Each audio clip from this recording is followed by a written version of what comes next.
Juste après avoir soufflé sa 80e bougie le 20 mai dernier, Stéphane Collaro s'est confié à nos confrères de Soir Mag dans un entretien publié le 22 mai 2023. Il a donné des nouvelles sur sa vie actuelle, sur son quotidien aux Antilles et sa carrière à la télévision. Il a aussi évoqué sa situation financière.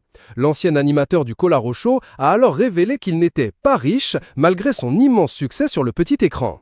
L'ancien animateur a commencé par expliquer lors de cet entretien qu'il n'était pas un homme motivé par l'appât du gain et que, si c'était le cas, je serais considérablement plus riche.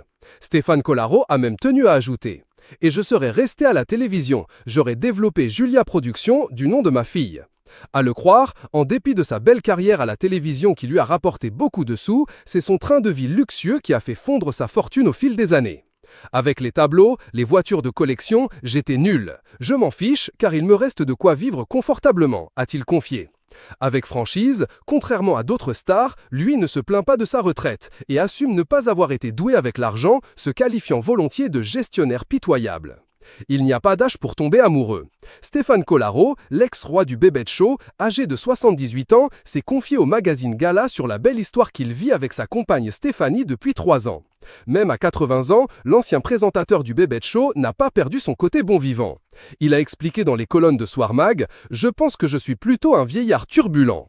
Je crois au fond que je n'ai pas trop changé. J'ai mûri, je suis revenu de certaines expériences, mais dans ma tête, je reste le même. » Il a insisté « Je fais toujours les mêmes conneries, je m'amuse comme avant.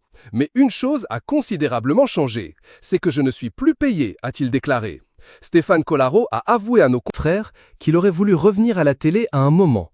Il a ainsi raconté « J'ai eu envie de relancer un bébé de show moderne avec des partenaires des Guignols de Canal+. Hélas, le projet a échoué, a-t-il expliqué. Antenne 2 s'est désisté. Dommage. On a fait une maquette, des marionnettes, des décors, un pilote. On n'est pas passé loin, a-t-il précisé. Une publication partagée par Génération 60 70 90 90, Génération 60 70 90. Dans cette interview, l'animateur n'a pas manqué de se livrer sur son quotidien au soleil loin de la France. Il a affirmé « Pour l'instant, ça va pas mal. Je ne peux pas me plaindre. La vie aux Antilles me maintient en forme. » Il a détaillé par la suite « Je me laisse vivre. Mon activité actuelle n'a rien à voir avec mes années professionnelles. Maintenant, je travaille quand je veux. » Stéphane Collaro n'a pas caché son amour pour sa vie à la télévision, mais pour autant, il n'y reviendra pas. J'ai adoré cette période de ma vie, mais j'étais content qu'elle se termine. J'ai pris du recul. Je me suis rendu compte qu'être une star du petit écran donne un peu la grosse tête. Au sortir de ce milieu, on a besoin d'un long moment pour comprendre le côté très passager de ce succès.